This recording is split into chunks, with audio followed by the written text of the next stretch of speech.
নাম সুনীল মণ্ডল। সুনীল মণ্ডল, কোথায় থাকেন? বালাসাহাপুর বাড়ি। বালাসাহাপুর। বালাসাহাপুর।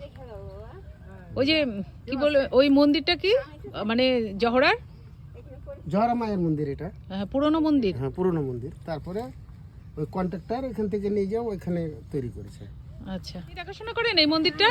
মন্দির আমি দেখাশোনা করি না, আমি পরিষ্কার করে গেলাম। এটা পাগল এরকম করে, আমি তো পারি না জল। ও, আসতে যাচ্ছি মা। কত বছর ধরে দেখাশোনা করেন? আমরা আসিনি মা, বেঁচে রামবোর্ডটা কতদিনে। এই আমি দেখি মাছ ধরাতে ছিলাম। হ্যাঁ, এইখানে মাছ ধরা ছিল, এখানেই মাছ ধরা ছিল। নিয়ে চলে আচ্ছা, আমি একটু ফুল জল দিই মা, দেখে চিনতে নিয়ে ফুল জল দিই। এটা হলো মা। এই মন্দিরটা কত পুরানো হবে এটা? মেলাই মা বলছে আপনার জন্মের আগের? তার জন্মের আগে, ও, বলতে পারছি না মা।